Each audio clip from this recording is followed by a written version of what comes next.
जो आमरण अनशन पर बैठे हुए हैं। और मैं तो केवल एक प्रेस वार्ता करने आप लोगों से अपनी पीड़ा बताने के लिए आया हूं। मेरे शिष्य जनरल वीके सिंह जी, जो हमारे केंद्रीय मंत्री, हमारे लोकल सांसद हैं, उनके पास गए थे, केवल एक ज्ञापन देना चाहते थे। उनके स्टाफ ने ज्ञापन लेने के लिए मना कर दिया। तब हमारे शिष्यों को ये कदम उठाना पड़ा कि भाई क्यों आप एक ज्ञापन भी नहीं लेंगे। तो हमारा वीके सिंह साहब से केवल इतना कहना है, जनरल साहब बहुत बड़े आदमी हैं, वो केवल एक बार कह दे कि उन्हें हमारी वोटों की जरूरत नहीं है और हमारे जैसे लोग उनके लिए कोई जरूरत नहीं है, हम उनके वोटर ना रहें। वो हमसे इतना कह दे, हम अपना धरना उनके खिलाफ उठा लेंगे। हम तो केंद्र सरकार तक अपनी बात पहुंचाना चाहते हैं। या वो ये कह दे कि हम लोग ड्रामा कर रहे हैं, हमें कोई खतरा ही नहीं है।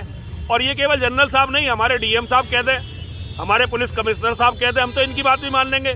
ये हमसे केवल इतना कह दे कि हमें कोई खतरा है ही नहीं, जितनी सुरक्षा इन्होंने हमें दे रखी है वो पर्याप्त है, बात खत्म हो गई।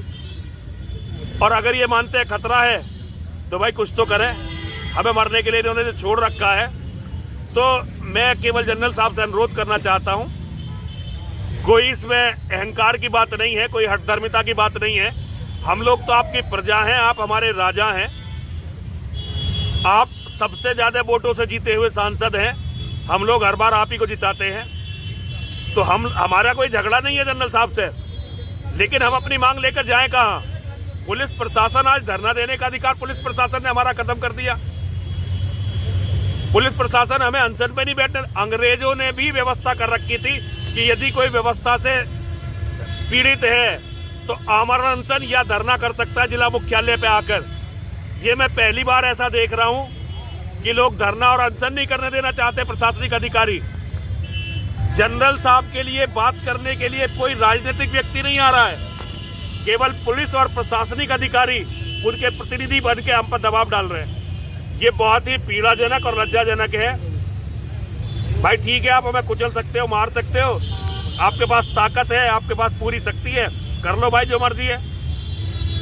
अच्छा, जेड प्लस सुरक्षा की मांग किस लिए की जा रही है? किस प्रकार की धमकियां आपको मिली? धमकियां देखिए, आप गूगल करके देखिए।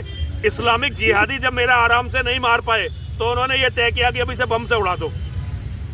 यूपी पुलिस बम लेकर आने वाले आतंकवादियों से हमें बचाने में सक्षम नहीं है। आप इसे गूगल करके देखिए, ये सारी दुनिया जानती है कि मानव इतिहास में सबसे बड़ा इनाम हमारे सिर पे रखा गया। कितना इनाम रखा गया? देखिए, ये तो खैर मुसलमान ही जान सकते हैं, ये तो किसी आप मौलाना से पूछिए या प्रशासनिक अधिकारियों से पूछिए, ये तो हम बता नहीं सकते, लेकिन बहुत बड़ा इनाम है, हर जुम्मे को बढ़ जाता है। अच्छा, प्रदेश में जिस प्रकार से योगी सरकार है, हिंदू सरकार मानते हैं, तो क्या योगी जी तक आपकी बात पहुंची? देखिए, मुझे नहीं लगता योगी जी तक हमारी बात पहुंची होगी, क्योंकि योगी जी तो खुद इसी तरह लड़ते फिरते रहते थे भाई। मुख्यमंत्री बनने से पहले उन्हें कितने धरना, कितने प्रदर्शन, कितने उन्हें मार्च करने पड़े। और उनके लिए इस कलेक्ट्रेट में जहां धरना स्थल खत्म कर दिया गया है, हम 2 बार योगी जी के लिए धरने पर बैठे हैं, 2 बार योगी जी के, व्यक्तिगत योगी जी के लिए धरने पर बैठे हैं। आज या तो योगी जी को पता नहीं है, या भैया ऐसा भी होता है कि सत्ता आने के बाद पुरानी बातें और पुराने साथियों को बुला दिया जाता है। तो भाई कोई बात नहीं, कोई खास बात नहीं है। दमन करना हर सत्ता का काम है, हम जैसे लोगों का काम है उस दमन को सहना, और जरूरत पड़े तो अपने स्वाभिमान के लिए अपना बलिदान दे देना। हम अपना बलिदान देने के लिए तैयार बैठे, ना कोई झगड़ा कर रहे हैं, ना कोई नारे लगा रहे हैं, ना कोई हाय हाय कर रहे हैं, ना किसी को परेशान कर रहे हैं। एक कोना जो हमें धरने के लिए दे दिया गया है, उस कोने पर बैठकर अपना अनशन कर रहे हैं बस। कब तक ये अनशन चलेगा आपके? देखिए, ये तो ये लोग जाने, ये कब तक अनशन पे टिक पाएंगे, कब तक प्रशासन इन्हें करने देगा। लेकिन अगर मेरे शिष्यों से प्रशासन बिना मतलब लड़ा तो मैं योगी जी से जाके पूछूंगा कि भाई ऐसी क्या उनकी हैसियत हो गई कि उन्होंने हमारे धरने प्रदर्शन के शांतिपूर्ण अधिकार को भी छीन लिया। फिर ये बात मैं योगी जी से पूछूंगा।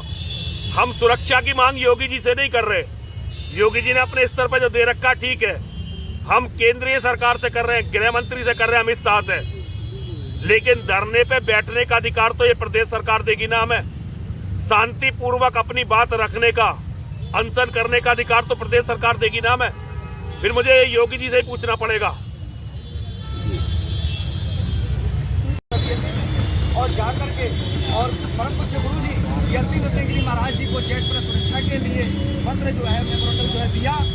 कि ये हमारी जो है आवाज़ को, हमारे इस पत्र को आप जो है माननीय मोदी जी, माननीय अमित शाह जी तक पहुँचाएँ और जल्द से जल्द जो है सुरक्षा प्रदान करें। लेकिन उसके बाद में भी ये प्रशासन और ये सरकार ने हमारे बात को, हमारे